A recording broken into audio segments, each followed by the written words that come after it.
Live. Good morning, everyone, and aloha snack bar worldwide from coast to coast, from east coast to the west coast to the utmost.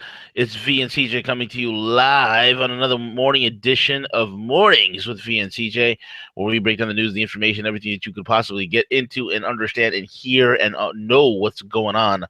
With that being said, follow us on Twitter at The Rogue Money. Check us out on roguemoney.net as well as the Rogue Money Facebook. And guys, if you're suffering from debt, you need some help, check out my boys over at myfreedomnow.us. Myfreedomnow.us. CJ, good morning, sir. What are we hitting? Good morning. Good morning. How you doing, V? I'm doing good, man. Today's a special broadcast. We're going to try a little experiment. We're trying to bang out shows every morning at 20 minutes. We're going to do a little bit of research here. So if you guys like the fact that, hey, we're going to shorten our broadcast from an hour to 20 minutes and try to cram everything in 20 minutes for your listening pleasure, hit the thumbs up. If you don't like it, then hit the thumbs down. All right? So we're going to do a little experiment here. If you liked our 20-minute format, thumbs up. If you don't like it, thumbs down. All right, absolutely. Let's kick off talking about the markets. Yeah, 20K, bro. I mean, you called this, gosh, a long time ago. So it's finally good to see, and some of the triggers around that. So let's go into details regarding that.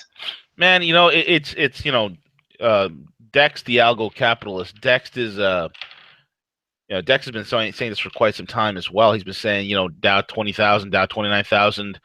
I remember 2 years ago we had a certain Michael Rosecliffe who was talking about, there's going to be a 29,000 Dow, it's going to be a 30,000 Dow, and a lot of the computer models were heading in that direction simply because it's the only way you're going to hide the inflation. It's the only way you're going to be dumping. You're going to have to be putting in, dumped treasuries somewhere. You're going to have to. They're using all sorts of manipulation tactics in order to rig the market. So yeah, 20,000 point Dow. I mean, if you peel back the 20,000 Dow, all the fundamentals that were wrong with the market back in 2008, they're still there. They haven't changed. Margin debt is through the roof. I think it's about 600% right now. The PE ratio is way off. It's like, my God, it's like 27. I think it is the PE ratio. I don't exactly remember off the top of my head at this very moment because I have so many numbers bouncing around my head, CJ. Stock buybacks up 400%. Insider trading is up significantly as well. That's a little hush, and I forgot the exact number on that one as well. But these are all problematic signs. These signs have always been there. So what the hell is driving the market? It's the freaking algos. It's the algorithmic trading. It's the fact that 86, almost 90% of trades that are done on Wall Street are done computer to computer using high frequency trading without any human interaction. So yes, the Dow is up 20,000 points. It is more of a psychological massage, CJ, than any sort of real bearing on anything of substance. The bubble economy has to get dealt with at some point. Now, I am of the train of thought that's going to be done in a slower transitional way, where we have enough of a physical economy built up, enough manufacturing built up, enough infrastructure projects going on, that when the switchover does occur, it will be simply as a switchover. It will be done without any sort of major hiccups. Okay, because the dollar is significantly overvalued. So anyway, it's a confidence boost. It's a real confidence boost. Psychologically to many people here in the United States and many investors, as well as many of those that are around the world. I mean, look at this. Asia rises after Dow tops 20,000 for the first time. Asian stocks gained early on Thursday, cheered by the Dow Jones Industrial Average, breaching past the 20,000 level threshold for the first time, though concerns about U.S. President Donald Trump's protectionist stance kept the dollar on the defensive. Everywhere you look, you're looking at Japan's MSCI's broadcast index. That's up. Australian stocks were up. The DK was up. Everywhere you look, Siege. Everywhere you look. Yeah, and I completely get it. Some people are like, well, yeah, but only the wealthiest, the top, 1%, gain from the huge gains. Well, that's not necessarily true. Think about your average worker, right, that may have like a 401k or a pension plan. A lot of the times they have to choose which fund that they invest in, and then those funds turn around and invest in different market, whether it's right. Whether it's more conservative, everything. So this helps those people planning for retirement that are still with some of those traditional retirement plans. Yeah, 1,000%. I mean, this is a the market right now. It's a cash machine. It's a cash machine. Whether you want to interpret it as real or make believe, whatever you want to call it, one thing you cannot deny it at this point, it's a cash machine. So, I mean, think about this. Trump comes in. Since Trump coming in on January 20th and today's what, January 26th. My God, the market's gained $2 trillion. Okay, $2 trillion was that move, CJ. You, From 18,000 to 20,000. That's a $2 trillion move under Trump, man. yeah, Massive. but V, Trump didn't have anything to do with that. No, no, because I'm sure the markets would have ridden sky high under Hillary Clinton because Clinton is just such an economic maven and she's so smart and she's so learned, and I'm sure that world markets would be would in reality world markets will be in meltdown, literally, because they'll be glowing radioactive from the nuclear holocaust that crazy war goddess has pulled off, CJ. Right, right, right. Well, and again, I think the next couple of days will be a very interesting test for Trump as well. A lot of folks are pointing out that, oh yeah, Trump is an isolationist. He only looks within everything. So this upcoming meeting that he has in terms of his first trade talk, Yeah. it's going to be very monumental for him to silence some of those critics, right? Yeah, 1,000%. If you look at all the fastest growing economies in the world, China, India, whatnot, what do they have in common? What was the commonality between our markets back in the days when our GDP was growing at 7, 8, 9, 10%, when we had the highest, per capita income on the planet, when we had the highest, pay, the highest minimum wage in the world at that time, and we made the cheapest, best products that we sold globally. Why? We had a protectionist economy. Our economy was protectionist, and that's how we grow. Look at China's economy; it's very protectionist. Okay, they very much protect the economy. India has a very protectionist economy. So when I see a Lamborghini Gallardo, oh, I'm sorry, excuse me, the Gallardo is no longer being produced. When I see like a Lamborghini Huracan running around in the streets of like Mumbai, I know that guy did not, spend. I don't know. I don't. He didn't spend $280,000 on that car. He probably spent close to $500,000 because of the importation and tariffs on a car like that over there. Same thing in China. You are paying a great deal of importation and tariffs and duties to bring in vehicles and other things from around the world. So they have a very protectionist economy, keeps their money in, and they protect their currencies. Unlike us, we debase and treat like crap, CJ. Right, exactly, exactly. So the upcoming meeting with Theresa May, in terms of Yeah. negotiating trade deals, and obviously, Trump just squashed the TPP, and I know a lot of people say, oh, well, Trump's talking about 25, 30% tariffs. Come on, if you can't read through the lines of that and utilize, he's just utilizing that as a tool to, Leverage. again, it's the art of the deal, right? So start out high. That listen, if you don't do this, here's what's coming at you. So this meeting with May coming up, it's going to be huge, right? I mean, in terms of trade and his ability. I mean, come on, Trump owns a huge corporation that does deals around the globe. Okay, Right. so understand that. 1,000%, man. Theresa May will provide the first test of how world leaders can deal with Donald Trump. This is how Bloomberg Politics is putting it out there. Trump, when she arrives in the U.S. to welcome the new president to the global stage and lay the groundwork for a U.S.-UK trade deal. See, here's what's important about this, okay? The world's going to watch this whole entire thing between May and Trump, and the world's going to say to themselves, "Hey, wait a minute, let's see how Trump deals with a real politician like Theresa May." Well, what happened under May with the whole Brexit? They're saying, "Oh, the Brexit's going to be a failure. You guys are going to be in the back of the bus. No one's going to want to trade with you because you're leaving the EU." And now the largest economy in the world, and that's questionable. At that, I still, I'm the school of thought that at least 40 to 50% of our GDP numbers is nothing but reshuffled debt.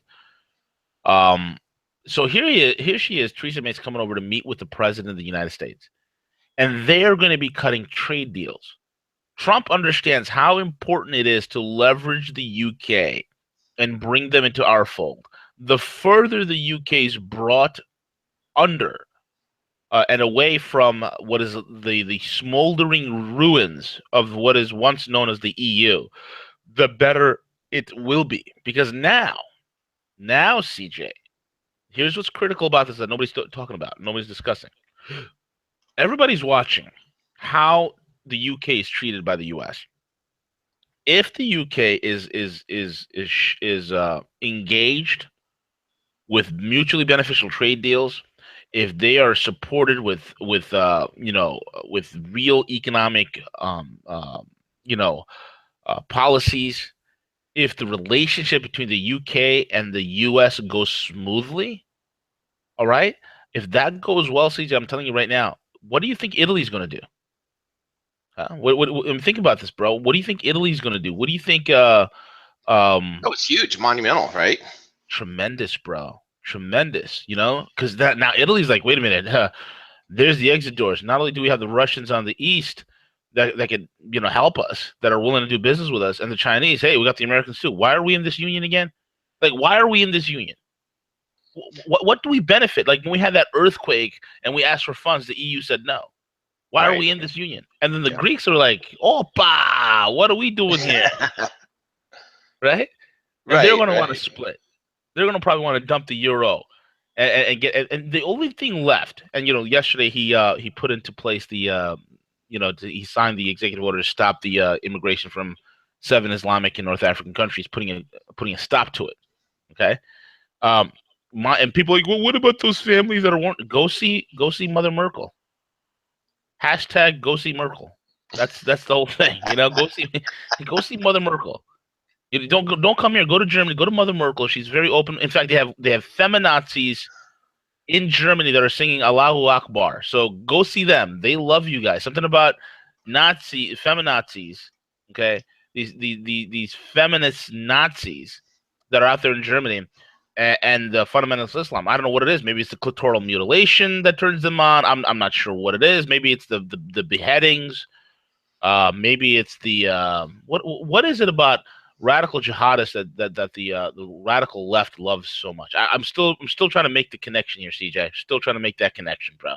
Yeah, no, definitely. And just as you were saying that, V, in regards to the discussion with May, it reminds me of that pivotal moment, like in movie scenes, where the dagger is pushed in, right, and then just before they pull it out, they twist and they yank it out. Yep. This could be that moment for the EU. Oh, 1,000%, bro. This is the nail in the coffin, man. This is the absolute nail in the coffin. May will forge a close relationship, as close as she can, with President Trump and her staff to key members of his staff. Okay, International Studies told reporters in Washington. I believe that she will also be quite clear where there are differences. I think she'll handle them privately and with the greatest extent possible. May is willing. She's said it straight up that she is ready and willing to do business with Donald Trump. They're willing and ready to lead the world. She knows this. This is a huge moment. This is like Reagan 2.0 and Thatcher 2.0 coming together, making an amazing world. It's the end of the Atlanticists. The Atlanticist globalist pigs, these neocon, neoliberal nut jobs who've been running around and running amok, blowing up the world. The only thing they have left standing is their putrid European Union project, CJ. That is the only thing that they have left, and that thing's falling apart too. Absolutely. Unreal, man. Yeah, unreal. But you see where the discussions took place with the pipelines. I know a lot of people were concerned around our thoughts on that, but you would not believe the amount of Canadians that were celebrating that, with their economy. Yeah. And then here's another trade deal that with May, that they can negotiate things and hopefully move things forward in a positive direction. So and again with the wall, V, a lot of people were talking about that. I could not believe how social media was like blowing up with like, oh, wall's going up, oh no. Yeah. Unreal. I mean, what the hell are you guys thinking? Oh, what about the immigrant families that's going to get separated? Immigrant families separated. I'm sorry, illegal immigrant families that are separated. Oh, too bad. What you see again? Trump made a valid point. If you listen to that speech that he gave out in DHS, it was absolutely beautiful. My God, I was like, I wanted to quit my life and go work for what was it, ICE. I wanted to go be an ICE agent, strap a gun to my thigh, and just oh my God, I'd have so much fun. But anyway, the whole thing, that whole speech that he gave, he made an incredible point. What doesn't these idiot sycophant politicians who are paid to keep the wages low in this country, who are paid for this, we're a service-based economy BS. I've said it so many times, the wealth of a country is created on a factory floor, and Trump understands this. What is What are they always saying? Oh, the the illegal immigrant family, you're going to be tearing them apart. Too bad. Who cares? I'm sorry. Who cares? Let's be pragmatic. Let's find our balls here. Let's be logical. Who cares? Absolutely. Let's be a little apathetic. Who cares? And you know why? Who cares? What about the many, many, many families who are the victims of illegal immigration and the crime that was committed by people who should have never belonged in this country in the first place? You go talk to the mom and dad who've had their daughter brutally raped and killed. Go talk to the father who've had their sons murdered and slaughtered. Go talk to the grandmother who's lost a grandchild because some illegal drunk driver ran them over who should have never been driving, never even had a license. Talk to the people in LA where go talk to the Crips and the Bloods in LA who are being pushed out of their gang territory by MS-13 who should never be here. Go talk to them. I mean, this kind of nonsense needs to stop because what's happening is the drugs come up and the weapons and the filth go down. Yeah. And Mexico suffers as well. It's a beautiful point. Nobody thinks about that. Nobody talks about the 30. How many headless corpses have we found on the Mexican border, bro? Oh my gosh. Oh my gosh. And the mass graves. You're exactly right. The drug trade is just off the charts right now. I think it's over 100,000. And then you talk to people who live near the some brain dead ones who are not too far away from the wall. They're maybe a couple hundred miles, north of the wall. It's really over exaggerating things. I don't see it. Meanwhile, they're like digging up mass. I mean, do you see this pig? That's a massacre. That's not Iraq, my dude. That's freaking the border. That's like Guadalajara. That's like near that's like near Tijuana, like near the border. I mean, come on. Right? Yeah. And there's still a legal way to come to this country. 1,000%. It's not like we're shutting it down. I had a second cousin that came to the United States. She got here a month ago, and she's here on a 6-month visa. And the family's adamantly working to try to maybe get her in a she has a degree from Mexico. There you go. That's how you break We're trying to get her in a student setting where she can properly learn English and contribute here. Thank you. My family came here in the late 60s. My brother's an independent business owner. My sister's an educator. I got another sister. So there is a legal means of coming to this country and celebrating the success of America. So laws were intended for a reason. So let's follow them. Right. Thank you, bro. Thank you. And what is Trump doing? He's not creating new laws. He's just going to enforce the laws on the books.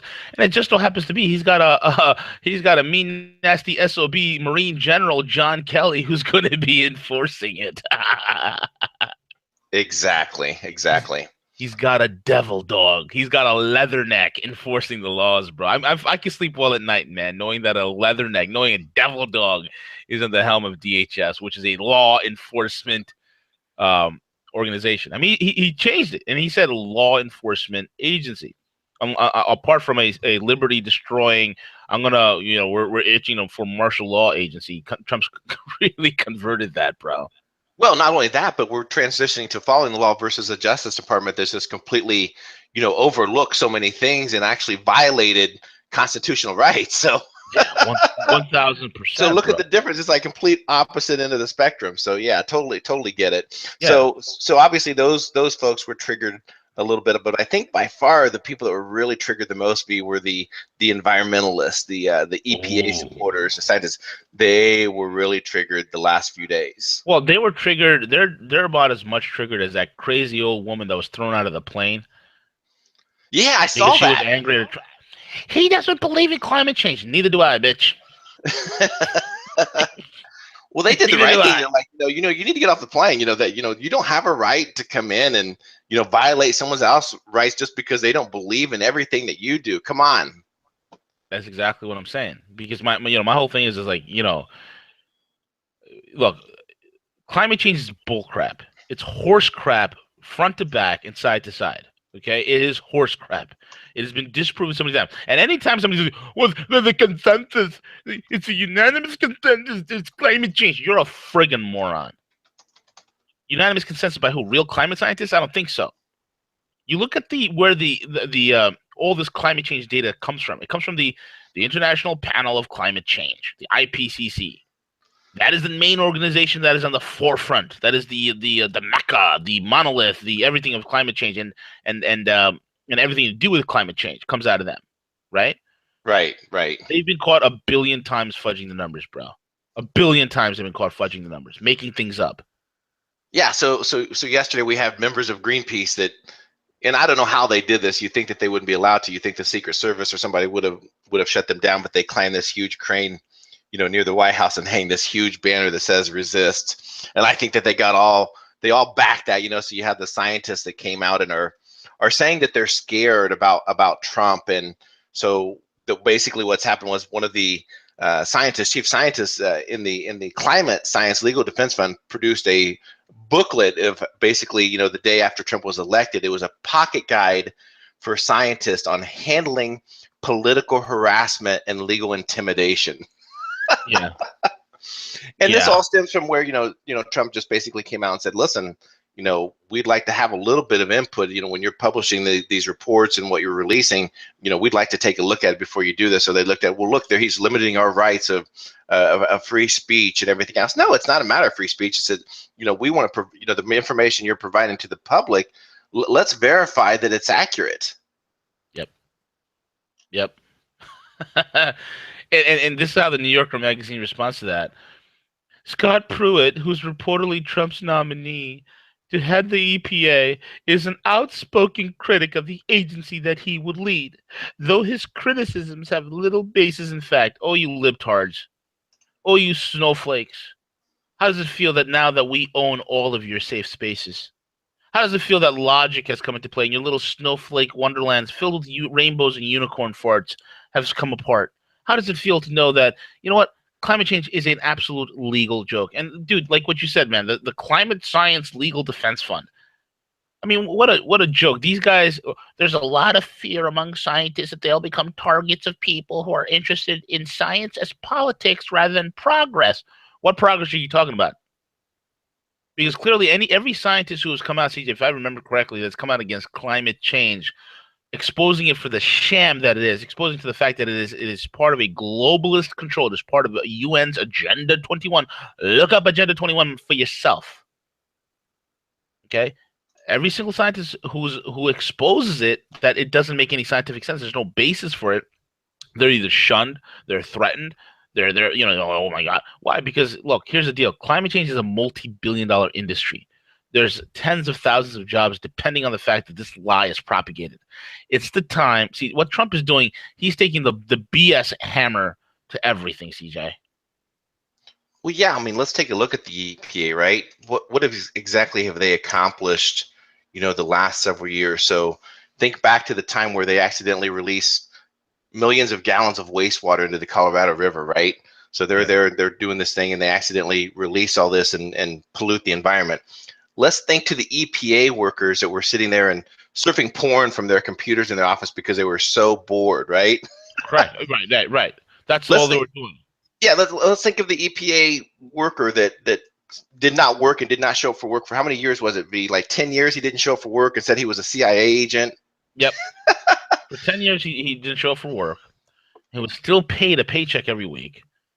And when they finally caught on to the fact, this is how bloated of a bureaucracy. I mean, you can literally, guys, if you want, I'm telling you, the days of government workers, public servants, if you can even call them, I say that word euphemistically, can get away from this. Can get away from, pulling off a stunt where you show up to quote unquote work and you're not there. You sit there for 8 hours a day surfing porn because on every single one of their laptops was pornography, and they were spending hours watching porn.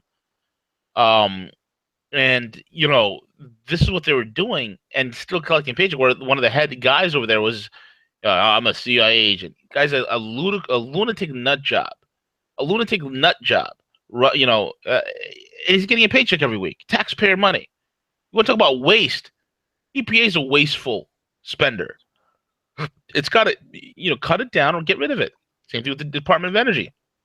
Cut it down, get rid of it. These are all political column agencies, bro.